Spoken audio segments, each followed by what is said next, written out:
100 साल पहले की बात है। एक गांव में इच्छा पूर्ति पेड़ था। जो भी उस पेड़ को पानी डालकर अपनी इच्छा मांगता, वो उसकी इच्छा पूरी कर देता। एक आदमी उस पेड़ के पास आया और बोला, हे इच्छा पूर्ति पेड़, मुझे ढेर सारा धन चाहिए। ऐसा बोलते ही आदमी के सामने धन की थैली आ गई। वो आदमी पेड़ को धन्यवाद देके वहां से चला गया। इसी तरह कई लोग उस पेड़ को पानी डाल के अपनी इच्छा मांगने लगे और पेड़ उन सब की इच्छा पूरी करता रहा। इससे गरीब लोगों को खूब फायदा होने लगा।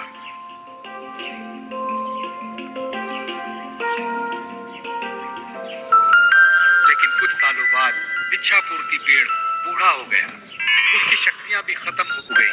अब वो किसी की इच्छा पूरी करने के लायक नहीं रहा। एक दिन एक औरत उस पेड़ के पास आई और बोली, हे इच्छा पूर्ति पेड़, मुझे खाने के लिए कुछ अनाज चाहिए। लेकिन उस औरत की इच्छा पूरी नहीं हुई। वो औरत नाराज होकर वहां से चली गई। ये देखकर पेड़ को बड़ा दुख हुआ। वो खुद से बोलने लगा, काश कुछ ऐसा हो जाए कि खोई हुई शक्तियां मुझे वापस मिल जाए और मैं लोगों की इच्छा पूरी कर सकूं। मुझे ये बिल्कुल अच्छा नहीं लगता कि लोग खाली हाथ वापस जा रहे हैं। हे भगवान, मुझे मेरी सारी शक्तियां वापस लौटा दो। आपकी बहुत कृपा होगी, बहुत बहुत कृपा होगी। ऐसा बोलते ही इच्छा पूर्ति पेड़ भावुक हो गया और रोने लगा। तभी वहां भगवान प्रकट हुए और पेड़ से बोले, क्या हुआ पेड़, क्यों रो रहे हो? पेड़ ने बताया, भगवान, मेरी सारी शक्तियां अब खत्म हो गई हैं। मैं किसी की मदद नहीं कर सकता। सारी शक्तियां अब खत्म हो गई हैं। मैं किसी की मदद नहीं कर सकता। कृपया मेरी मदद करें। इस पर भगवान बोले, एक उपाय है, थोड़ा कठिन है। यहाँ से दूर जंगल में एक जादुई कुआं है। अगर उस कुएं से पानी लाकर तुम्हें डालें तो तुम्हारी शक्तियां वापस आ सकती हैं। लेकिन वो पानी कौन लाएगा, ये तुम्हें सोचना है। ऐसा बोलते ही भगवान गायब हो गए और पेड़ नाराज हो गया, क्योंकि वो तो चलकर कुएं के पास जाएगा नहीं। सो वो रोने लगा। पेड़ की रोने की आवाज सुनकर वहां से गुजर रहा एक आदमी उसके पास आया।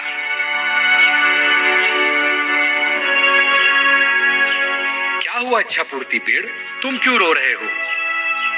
जब पेड़ ने सारी हकीकत उसे बताई, आदमी समझदार था। उसने पेड़ की मदद करने की ठानी। मैं तुम्हारी मदद करूंगा, मुझे बताओ क्या करना होगा? आदमी ने पूछा।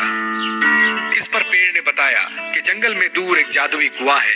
वहां से पानी लाकर मुझे डालना है, फिर मेरी सारी शक्तियां वापस लौट आएंगी। ऐसा सुनते ही वो आदमी वहां से जंगल की ओर चला गया।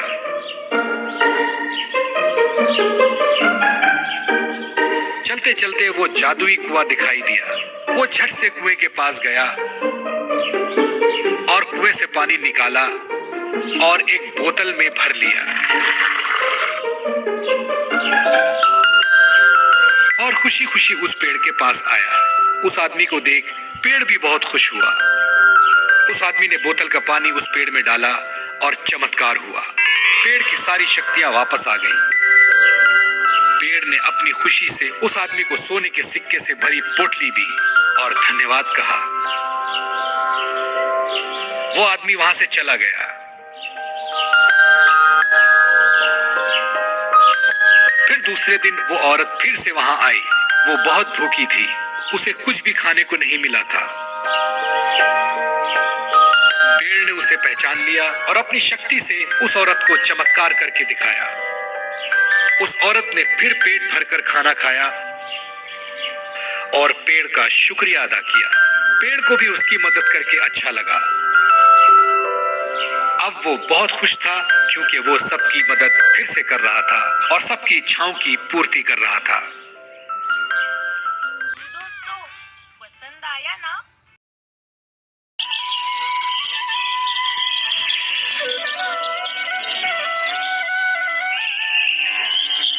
एक बार की बात है, कमलापुर नाम के गांव में एक भिखारी रहता था। वह हर दिन खाने की तलाश में अलग अलग गांव में जाकर फिरता था। एक दिन वह रोज की तरह भिक्षा मांगकर अपने घर की ओर निकलता है। रास्ते में एक घना जंगल पड़ता है। वह अपनी धुन में मस्त होकर जंगल से जा रहा था। वह जाते जाते तेज आवाज में बोलता है, हे भगवान, यह जिंदगी छोटी ही सही, मगर मुस्कुराना छोड़ो। जो मिले उसे अपनाओ और खुद को तड़पाना छोड़ो। अरे यह जंगल भी बड़ा सुनसान और घना है। जंगल का रास्ता बड़ा सुनसान था। वह आगे जाता है। फिर देखता है कि एक पेड़ के नीचे एक व्यक्ति बैठा था। वह राजशाही पोशाक पहना हुआ था, लेकिन उसके चेहरे पर उदासी छाई हुई थी। वह और कोई नहीं, सूरजगढ़ का राजा राय प्रताप था, जो अपने राज्य से भाग कर आया था। वह अपने महल से भागकर जंगल में आ गया। यह जीवन भी कितना अजीब है। मेरे पास सब कुछ होते हुए भी मैं दुखी हूँ। मेरे करीब रहने वाले मेरी प्रजा, मेरे परिवार वाले मेरी पत्नी, सब लोग मेरी राजगद्दी के लिए मुझे मारना चाहते हैं, और यह आदमी इसके पास कुछ नहीं होते हुए भी इतना खुश कैसे है? भिखारी ने राजा को देखा। वह राजा की पोशाक और शरीर को देखकर थोड़ी देर के लिए रुक गया। राजा के पास जाकर बोला, अरे राम राम भैया, राम राम, क्या हाल है? अरे आप तो कोई बड़का आदमी लगते हो, मतलब बड़े आदमी लगते हो, लेकिन यहाँ जंगल में कैसे? राम राम। हाँ, तुम ठीक कह रहे हो, मैं बहुत बड़ा आदमी हूँ, लेकिन इस समय मैं बहुत परेशान हूँ। परेशान? अरे ये क्या होता है आपके लिए? आपके पास तो राजशाही पोशाक है, हीरे जवाहरात है, फिर आप परेशान कैसे? ये कैसे हो सकता है? देखो, मैं सूरजगढ़ का राजा हूँ, लेकिन मेरे करीब रहने वाली प्रजा और परिवार वालों ने मुझे मारने के लिए षड्यंत्र रचा है। इसीलिए मैं महल से भागकर यहाँ आ गया हूँ। अरे मेरा खुद का सगा भाई मुझे मारना चाहता है। उसने मेरे खाने में जहर मिला दिया था। अरे वह तो अच्छा हुआ कि वह खाना मेरी बिल्ली ने खा लिया था और मैं बच गया। तब से मैं समझ गया कि मेरी जान खतरे में है, इसलिए मैं महल छोड़कर यहाँ आ गया। अरे भैया, आप जैसे बड़े व्यक्ति के साथ भी ऐसा हो सकता है? ये तो हमने कभी सोचा ही नहीं। अच्छा, आप इस जंगल में कैसे रह रहे हो? मतलब कैसे चल रहा है जीवन? अरे गुजारे में क्या है, रास्ते में जो फल फूल मिलते हैं उसी से गुजारा कर लेता हूँ। लेकिन आज मुझे बहुत तेज भूख लगी है। क्या तुम्हारे पास कुछ खाने के लिए है? भिखारी ने अपनी पोटली खोली और उसमें से 2 सूखी रोटी और थोड़ा गुड़ था। उसने राजा की ओर देखा और बोला, अब भैया, एक भिखारी के पास 2 सूखी रोटी और थोड़ा गुड़, इससे ज्यादा और क्या पाओगे? लेकिन यह मुफ्त में नहीं मिलेगा, पहले ही कह देता हूं। मुफ्त में नहीं? अब इसका क्या मतलब है? अरे भैया, मैं भिखारी हूं, मूर्ख नहीं। अगर आप मुझे अपने सोने की अंगूठी दे दे तो मैं आपको यह 2 रोटी दे दूंगा। राजा कुछ पल के लिए सोच में पड़ गया, लेकिन फिर राजा ने मुस्कुराते हुए अपनी अंगूठी उतारी और उसे दे दी। हमने अपनी अंगूठी तुम्हें दे दी, तुम खुश रहो। अब जल्दी से मुझे खाना खिलाओ, भूख से मेरा बुरा हाल है, अब लाओ। भिखारी ने रोटियां राजा को दी और राजा ने जल्दी जल्दी खाना खाया। अरे भैया, खाना वाना तो खा लिया, अब आगे का क्या? आप जैसा राजा इस घने जंगल में ठीक नहीं पाएगा।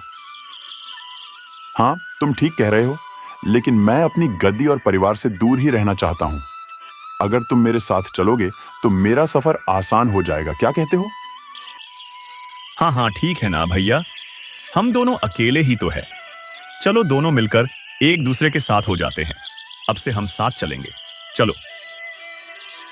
राजा और भिखारी दोनों जंगल के रास्ते चलने लगे। एक राजा जिसने सब कुछ खो दिया था और एक भिखारी जिसके पास कुछ नहीं था, लेकिन खुशी का खजाना था। उनके बीच अजीब लेकिन एक गहरा रिश्ता बन गया। कुछ समय बाद भिखारी और राजा एक पेड़ के नीचे बैठ आराम कर रहे थे। भैया, एक बात कहूं, सच्ची सच्ची कहूं, आप बहुत भाग्यशाली हैं। आपके पास धन दौलत है, इतनी सुंदर कपड़े हैं, हीरे जवाहरात है, और यह अंगूठी, वाह वाह वाह, यह तो बड़ी सुंदर है। और एक मैं हूं, मेरे पास तो फटे पुराने कपड़े और टूटी चप्पल है। हाँ, ऐसे ही भीख मांगो खाओ सो जाओ, भीख मांगो खाओ सो जाओ। अगर मेरे पास आपकी अंगूठी हो तो मेरा जीवन कितना आसान हो जाए। भाग्यशाली हूं मैं? अच्छा, ऐसा क्यों सोचते हो? मैं तो तुम्हें देखकर सोचता हूं कि असली खुशी क्या होती है। मुझे तो तुमसे सीखने की आवश्यकता है। तुम फटे जूते पहनकर भी खुशी से गुनगुनाते हो। हाँ, और एक मैं हूं जिसके पास सब कुछ होते हुए भी हर पल दुखी रहता हूं। अरे यार, तुम बताओ, तुम्हारे पास तो सब कुछ है, फिर काहे का दुख है? क्या चाहिए तुम्हें, बस ये बताओ। अरे सबको गद्दी चाहिए, गद्दी, और क्या चाहिए, जिसके लिए मेरे अपने लोग मेरी जान के दुश्मन बन गए हैं। मेरा भाई राय बहादुर, जिसे मैंने हमेशा प्यार दिया, वह भी मुझे मारना चाहता है और खुद राजा बनना चाहता है, और मुझे अपने ही महल से भागना पड़ा। अरे इससे बड़ी दुख की बात और क्या हो सकती है? तुम्हें क्या लगता है जो घर से भाग जाए अपने परिवार को छोड़कर? अरे जो अपने वजूद को भी छोड़ दे, वह राजा जंगल में घूम रहा है और तुम उसे भाग्यशाली कहते हो। भिखारी ने राजा की बात ध्यान से सुनी, लेकिन भिखारी के मन में लालच बढ़ रहा था। उसने राजा को और बातें करने में उलझाए रखा। अरे भैया, ये तुम कहाँ उलझन भरी बातों में फंस गए? छोड़ो ये सब, जो पीछे छोड़ाए वो छोड़ाए, अब आगे बढ़ो। अब आराम कर लो, जब तक मैं यहाँ पहरा देता हूँ, ठीक है ना? चलो आराम करो।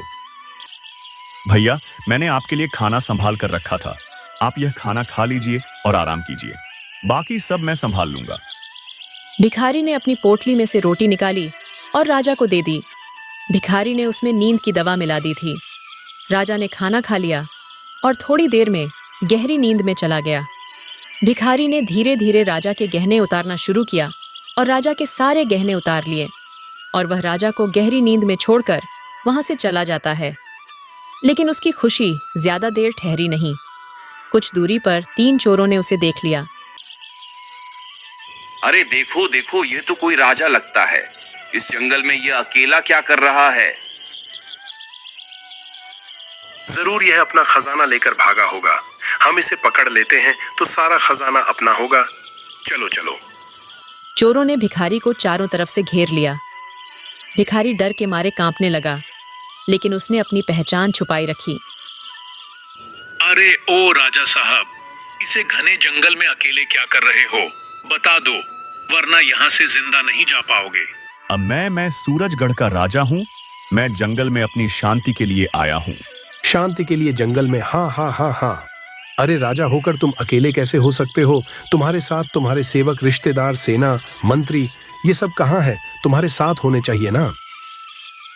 यह मेरा निजी फैसला था, इसीलिए मैं अकेला हूँ और मेरे साथ कोई भी नहीं है। भिखारी ने डरते डरते अपना परिचय दिया, लेकिन चोरों को भिखारी पर शक होने लगा और वह भिखारी से पूछताछ करने लगे। आखिर में जाकर भिखारी ने डर कर सब कुछ सच सच बता दिया। चोरों को जब यह पता चला कि भिखारी ने राजा को लूट लिया है, तो सभी चोरों ने मिलकर भिखारी को बहुत मारा और भिखारी को पकड़कर राजा के पास लेकर गए। भिखारी को इतना मारने पर भिखारी को सबक मिल गया और बाद में उसने भीख मांगना भी बंद कर दिया। भिखारी बाद में ईमानदारी से काम करने लग गया। अगर आपको इसे कहानी का दूसरा भाग देखना है तो कमेंट करें।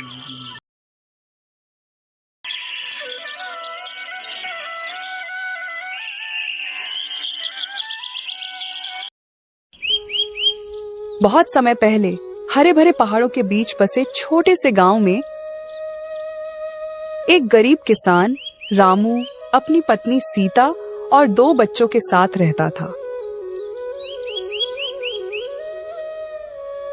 रामू मेहनती और ईमानदार था, लेकिन उसकी किस्मत हमेशा उसका साथ नहीं देती थी। उसके पास एक छोटा सा खेत था जो बंजर हो गया था।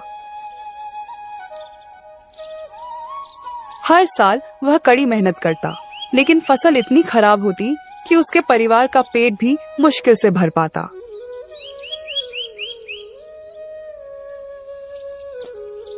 गांव का जमींदार रामू से कर्ज वसूलने के लिए हमेशा उसके पीछे पड़ा रहता।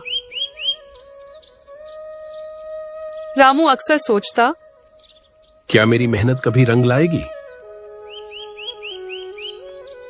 रामू का खेत सूखा पड़ा था। उसने अपने बैल को हल में जोता और कड़ी मेहनत से खेत जोतना शुरू किया, लेकिन मिट्टी इतनी कठोर थी कि बैल और रामू दोनों थक कर बैठ गए। सीता ने उसे पानी देते हुए कहा, रामू, भगवान पर भरोसा रखो, मेहनत का फल जरूर मिलता है। रामू ने कहा, सीता, मुझे पता नहीं कैसे, लेकिन मैं हमारे बच्चों के लिए अच्छा जीवन जरूर दूंगा। उस रात पूरा परिवार भूखे पेट सो गया। अगले दिन रामू अपने खेत में बैठा परेशान था। तभी एक बूढ़ा साधु वहां आया। साधु के चेहरे पर दया और ज्ञान की झलक थी। उसने रामू से पूछा, बेटा इतने दुखी क्यों हो? रामू ने अपनी परेशानियां साधु को बताईं। साधु ने मुस्कुराते हुए कहा, तुम्हारे खेत के नीचे एक खजाना छिपा है। अगर तुम पूरी मेहनत और ईमानदारी से इस खेत की खुदाई करोगे तो तुम्हें यह खजाना मिल जाएगा। रामू ने यह सुनकर चौंकते हुए पूछा, खजाना, क्या यह सच है? साधु ने कहा, हाँ, लेकिन याद रखना, यह खजाना तभी मिलेगा जब तुम धैर्य और कड़ी मेहनत से इसे खोजोगे। रामू ने अगले ही दिन से खुदाई शुरू कर दी। उसकी पत्नी और बच्चे भी उसकी मदद करने लगे।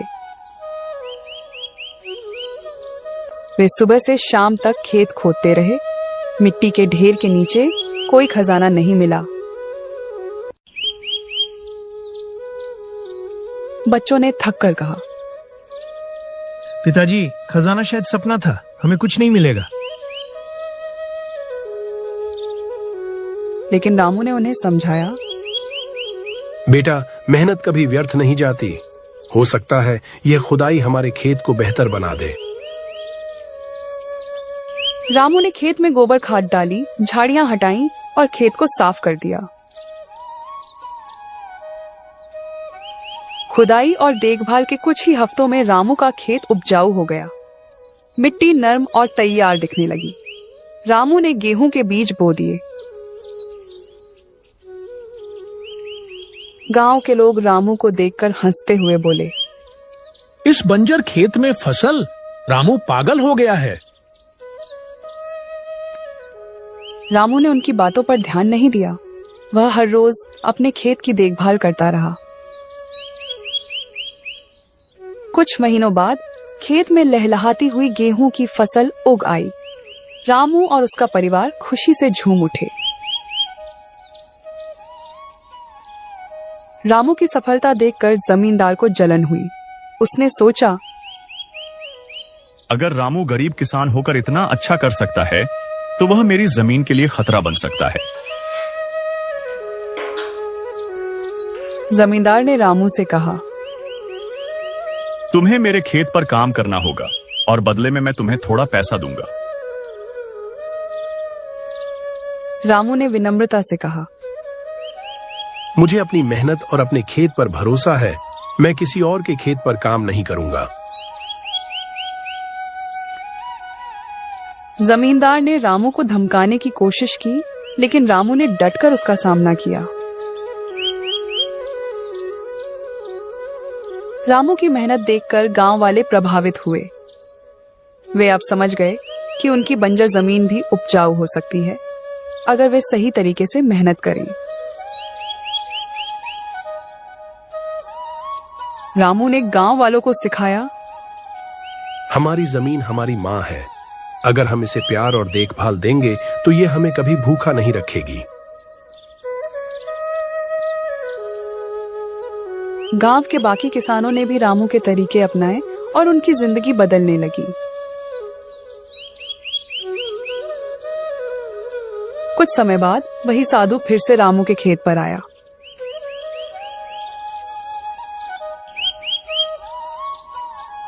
उसने कहा, बेटा, तुम्हारी मेहनत और ईमानदारी ने तुम्हारे लिए असली खजाना तैयार कर दिया।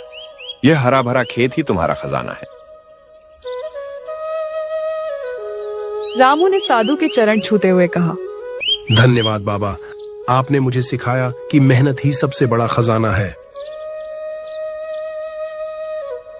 रामू और उसका परिवार अब खुशहाल जीवन जीने लगा। गांव वालों ने रामू को अपना आदर्श मान लिया। वे समझ गए कि मेहनत और धैर्य से सब कुछ हासिल किया जा सकता है। यह कहानी सिखाती है कि ईमानदारी और मेहनत कभी व्यर्थ नहीं जाती। जो अपनी कोशिशों में विश्वास रखता है उसे सफलता जरूर मिलती है।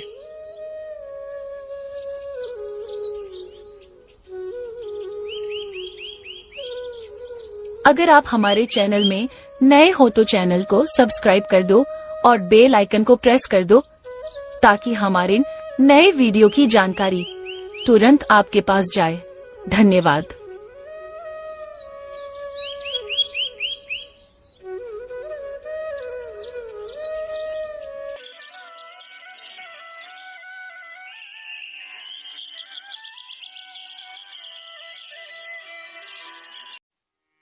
एक छोटे से गांव में एक गरीब किसान रामू रहता था, जिसकी जिंदगी में जैसे हमेशा काली घटाइयां छाई रहती थीं।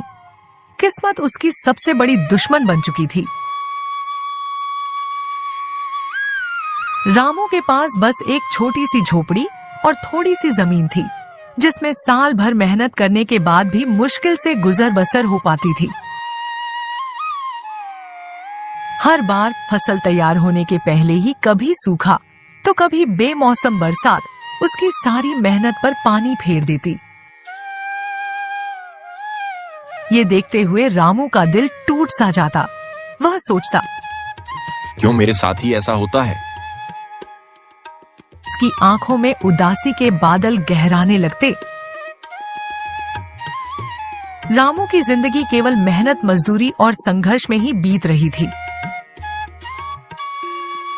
उसकी पत्नी सीता उसकी ताकत थी, जो हमेशा उसे हिम्मत देती थी, लेकिन उसकी उदास आंखों में छिपी तकलीफें रामू को अंदर तक झकझोर देती थीं। उनका बेटा गोपाल भी किसी तरह मजदूरी में हाथ बटाता था। तीनों किसी तरह अपना पेट पालते, लेकिन उनके दिल में छिपी इच्छाएं हमेशा अधूरी ही रह जाती। रामू हर रोज भगवान से अपने दुखों का अंत करने की प्रार्थना करता। उसकी आंखों में उम्मीद की हल्की सी चमक होती, लेकिन किस्मत जैसे उस पर हंस पड़ती। उसकी उम्मीदें हर रोज टूटती चली जाती। एक दिन गांव के सरपंच ने खबर सुनाई कि राजा ने गांव के गरीब लोगों की मदद का आदेश दिया है। सरपंच ने सभी को राजमहल में जाकर अपनी समस्याएं बताने के लिए कहा। रामू की धड़कनें बढ़ गईं और उसके दिल में थोड़ी सी आशा की किरण चमकी। उसने सोचा, शायद भगवान ने मेरी सुन ली है। अब राजा से मदद मिलेगी तो मेरी जिंदगी बदल जाएगी।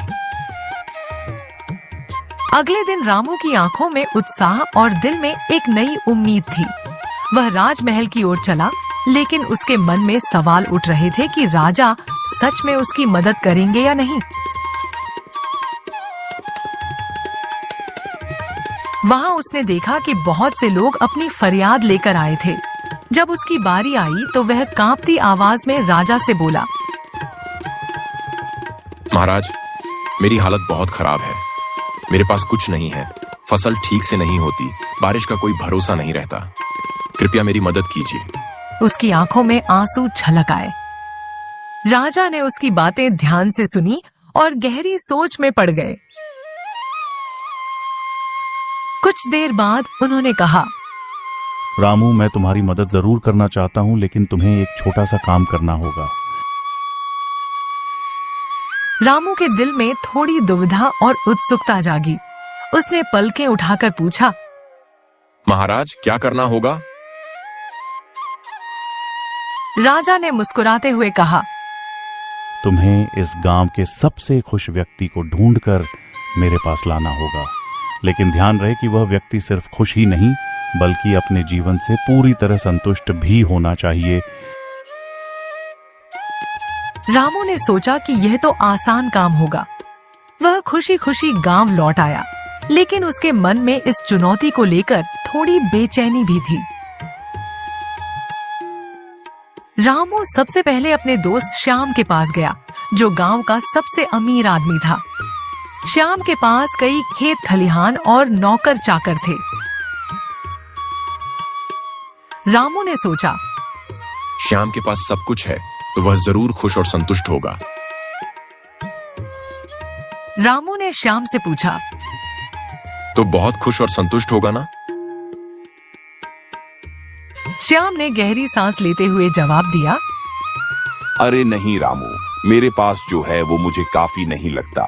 मैं और अमीर बनना चाहता हूँ और बड़े घर में रहना चाहता हूँ। श्याम की आंखों में लोभ की झलक थी। रामू को समझ में आ गया कि श्याम वास्तव में संतुष्ट नहीं है। वह थोड़ा निराश होकर आगे बढ़ गया। उसका दिल बैठ सा गया था, लेकिन उसने हार नहीं मानी। रामू गांव के एक बूढ़े बाबा के पास गया, जिनके चेहरे पर ज्ञान और अनुभव की चमक थी। वह मन में सोच रहा था कि शायद बाबा उसे खुशी का सही मतलब समझा देंगे। रामू ने बाबा से पूछा, बाबा, क्या आप अपने जीवन से संतुष्ट हैं? बाबा ने मुस्कुराते हुए जवाब दिया, बेटा, संतुष्टि गहरी बात है। मैं जीवन के आखिरी पड़ाव पर हूँ, लेकिन अब मुझे सिर्फ इतना चाहिए कि मेरा आखिरी समय अच्छे से बीते।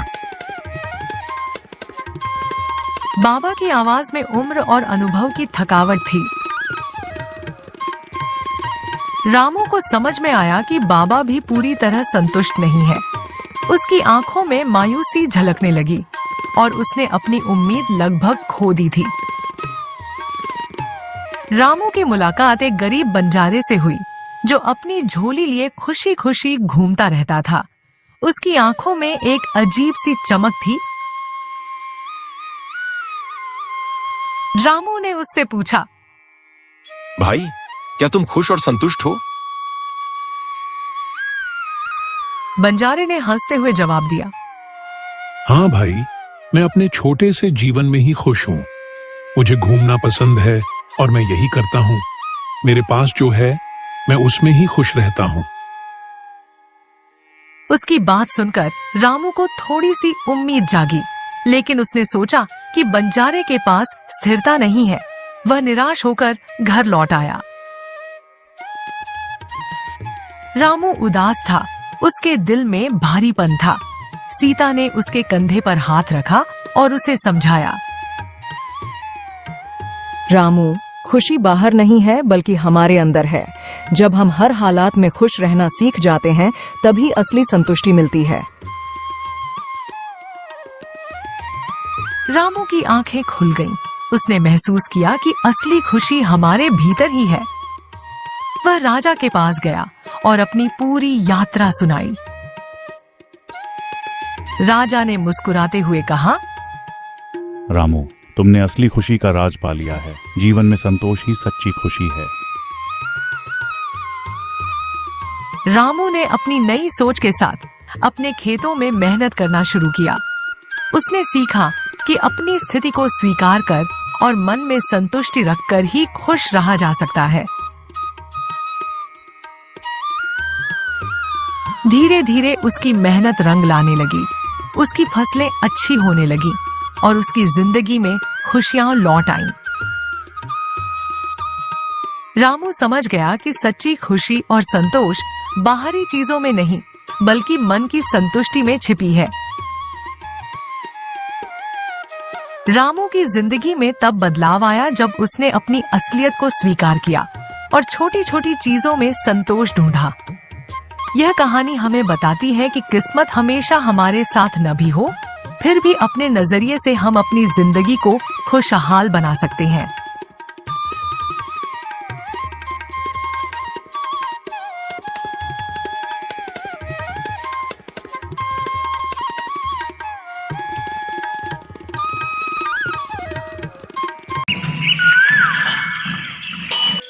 पिंकू 12 साल का था।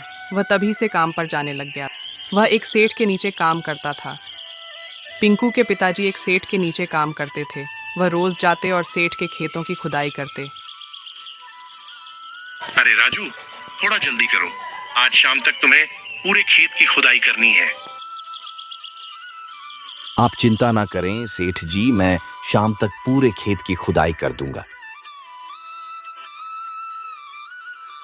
वह सेठ जितना काम करा था उस काम आमदनी देता था, जिससे पिंकू के परिवार का खर्चा नहीं चलता था। 4 दिनों बाद होली थी, लेकिन पिंकू के घर की हालत बहुत खराब थी। अजी 4 दिनों बाद होली है और हमारे घर के हालात बहुत खराब है। क्या करें, बच्चों को भी खेलने के लिए कलर चाहिए। क्या पता इस बार की होली कैसी निकलेगी। मैं सेठ जी के पास जाकर आता हूँ, क्या पता कुछ पैसे दे दे तो। राजू सेठ के पास जाता है। राजू सेठ के पास जा रहा होता है, तभी देखता है कि बच्चे अपने हाथ में पिचकारी और रंग लेकर खड़े हैं। राजू अपने बच्चों के बारे में सोचने लगता है और राजू सोचते सोचते सेठ के पास पहुंच जाता है। आओ राजू, आज खेत में बहुत काम है। वो सेठ जी, अगर आप बुरा ना माने तो मैं आपसे एक बात बोलना चाहता हूँ। हाँ बोलो। मुझे कुछ पैसों की जरूरत थी, अगर आप दे देते तो। ठीक है, मैं देखता हूँ, तुम पहले खेत में जाकर काम करो। मैं 1-2 दिन में देता हूँ तुम्हारे पैसे। सेठ पैसे ना देने पर राजू दुखी होकर वापस घर की ओर निकल जाता है। इधर पिंकू की बहन पिंकू से बोलती है, भैया क्या इस बार हम होली नहीं खेलेंगे? मुझे भी होली खेलनी है। हाँ मानसी, अपन दोनों भी होली खेलेंगे। पिंकू ने कह तो दिया, पर समझ में तो उसे भी नहीं आ रहा था कि यह सब कैसे होगा। अभी दोनों भाई बहन गुमसुम बैठे थे कि अचानक पिंकू की मम्मी की तबीयत खराब हो जाती है और वह बेहोश हो जाती है। बच्चों तुम मम्मी का ध्यान रखना, मैं डॉक्टर को लेकर आता हूँ। थोड़ी देर बाद पापा डॉक्टर को लेकर आए। डॉक्टर जांच करने के बाद बोलता है, इन्हें बस खून की कमी है, खाना टाइम पर न मिलने की वजह से यह हुआ है। मैं कुछ दवाइयाँ लिख कर दे देता हूँ, आप उन्हें लेकर आ जाइए। डॉक्टर के जाने के बाद पिंकू के पिताजी सोच में पड़ जाते हैं, अब दवाइयों और फलों के पैसों का इंतजाम कैसे होगा। इतने में मम्मी को होश आ गया। सारी बात जानने के बाद वह बोली, एक तो पहले से ही इतनी मुसीबत थी और अब मैं बोझ बनकर बैठ गई। नहीं माँ, तुम बोझ नहीं हो, मैं करूँगा तुम्हारी दवाइयों का इंतजाम। पापा प्लीज मुझे रोकना मत, मैं कल ही किसी काम की खोज में जाऊंगा। पापा कुछ नहीं बोल अगले दिन पिंकू काम की तलाश में निकला। सेठ कुछ काम मिलेगा? क्या काम कर सकता है तू? कुछ भी काम चलेगा साहब। तो फिर ठीक है, झाड़ू उठा और दुकान के सामने झाड़ू लगा और अंदर होली का सामान रखा है, उस बाहर लाकर रख दें। पिंकू दिन भर मेहनत करके दुकान का काम करता है। जब दुकान बंद करने का समय होता है तो पिंकू दुकानदार के पास जाता है और कहता है, साहब कुछ पैसे मिलेंगे? अरे अभी तो तुझे काम का 1 ही दिन हुआ है, कोई नशा तो नहीं करता है? नहीं साहब, माँ की तबीयत खराब है, उसके लिए दवाइयाँ और फल लेकर जाना है। दुकानदार को पिंकू की बातों में सच्चाई नजर आती है। वह उसे कुछ पैसे देकर बोला, यह ले कुछ पैसे है, ले जा और कल जल्दी आ जाना, होली के कारण ग्राहकों की भीड़ ज्यादा होगी। पिंकू दवाइयाँ और फल खरीद कर घर जाता है। उसे दिन से पिंकू काम करने लग जाता है। होली में अब 2 दिन बचे थे। पिंकू दुकान का सारा काम करके बैठा था कि वह देखता है कि उसके पिताजी जिस सेठ के पास काम करते हैं, उनकी पत्नी का पर्स कोई चोर लेकर भाग रहा था। पिंकू चोर के पीछे भागता है। पिंकू चोर से पर्स लेकर चोर को पुलिस के हवाले कर देता है और पर्स को सेठ की पत्नी को दे देता है। अर्जुन घर आ जाता है। घर के बाहर मानसी खड़ी थी और वह उससे बोलती है, भैया कल होली है, आपने तो बोला था कि हम होली का सामान खरीदेंगे। हम कब जा रहे हैं भैया, बोलो ना। अर्जुन मन में सोचता है, दुकानदार से तो पैसे मैंने पहले ही ले लिए थे माँ की दवाई के लिए, और पापा के पास तो होंगे नहीं, कहाँ से लाऊं इसके लिए होली का सामान? तू चिंता मत कर, मैं दिलाऊंगा तुझे, होली का सामान जरूर दिलाऊंगा। अभी पिंकू मानसी से बात कर ही रहा था कि उसके घर अर्जुन ने जिस चोर से वह पर्स छीना था, वह सेठ और उसकी पत्नी आए थे। अर्जुन अपने पिताजी को बुलाता है। अर्जुन के पिता बाहर आते हैं। अरे सेठ जी, आप यहाँ कुछ काम है क्या? अरे नहीं राजू, कोई काम नहीं है, मैं तो बस तुम्हारे बेटे से मिलने आया हूँ। तुम्हारे बेटे ने मेरा बहुत बड़ा नुकसान होने से बचाया है। अगर तुम्हारे बेटे ने मेरी पत्नी की मदद ना की होती तो आज मुझे बहुत बड़ा नुकसान हो जाता। इसने जिस चोर से पर्स चोरी होने से बचाया था उसमें मेरे जमीन के पेपर थे और थोड़े पैसे भी थे। मैं तुम्हारे बेटे का धन्यवाद करने आया हूँ और मैं तुम्हारे पैसे भी देने आया हूँ। तुम्हारे काम के यह बच्चों के लिए खिलौने हैं और अब से मैं तुम्हें समय पर तुम्हारे काम के पैसे दे दूंगा। अर्जुन के पिता को अर्जुन के बहुत गर्व होता है। गर्व तो होगा ही क्यों नहीं कि बेटे ने इतना अच्छा काम जो किया है। आप सभी को होली की बहुत बहुत बधाइयाँ।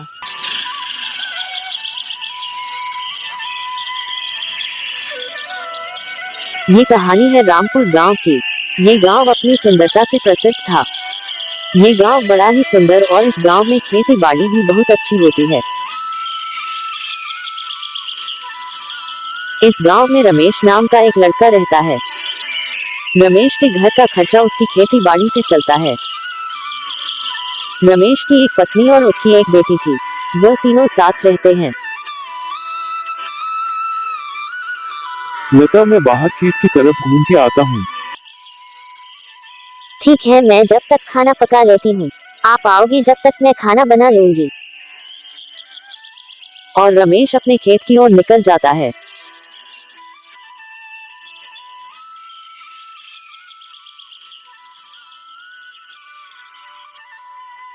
रास्ते में उसे सोहन मिलता है। अरे रमेश भाई, सुबह सुबह कहाँ चल दिए? अरे सोहन भाई, बस अपने खेत की ओर जा रहा हूँ। और रमेश भाई, इस बार तो तुम्हारी फसल बहुत अच्छी हुई है और तुम्हें उसका अच्छा दाम भी मिल जाएगा। हाँ सोहन भाई, बस भगवान की कृपा है। इस बार तो फसल बहुत अच्छी हुई है और मुझे इसका अच्छा दाम भी मिल जाएगा। अरे सोहन भाई, तुम्हारी फसल कैसी हुई है? क्या बताऊं रमेश भाई, मैं खेत की खुदाई और फसल की बुवाई बहुत ही अच्छी तरीके से करी थी, लेकिन पता नहीं फसल पूरी खराब हो गई और कुछ भी नहीं बचा है। बस आधे से खेत में फसल सही हुई है। मैं उसी से गुजारा चला लूंगा। कोई बात नहीं सोहन भाई, इस बार मेरी फसल अच्छी हुई है। मैं तुम्हें अनाज की बोरी दे दूंगा। धन्यवाद रमेश भाई। फिर रमेश अपने खेत की ओर चल देता है। रमेश चलते चलते मन में सोचता है कि इस बार तो फसल बहुत अच्छी हुई है। फिर रमेश अपने खेत के पास पहुंच जाता है। रमेश वहां खड़ा था, तभी वहां गांव का एक बुजुर्ग व्यक्ति आ जाता है। अरे रमेश बेटा, तुम्हारी फसल बहुत अच्छी हुई है। मैं तुम्हारी फसल के अच्छे दाम दिला दूंगा। मैं शहर के एक आदमी को जानता हूँ जो तुम्हारी फसल के अच्छे दाम दे देगा। इतना कहकर वह व्यक्ति वहां से चला जाता है। रमेश भी अपनी फसल के बारे में सोचता सोचता अपने घर की ओर निकल जाता है।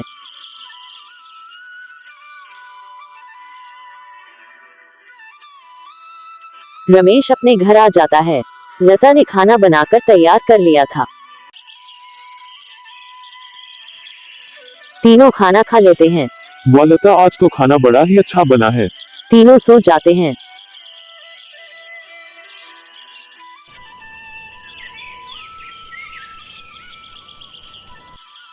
अगली सुबह रमेश जल्दी उठकर बाजार जाता है।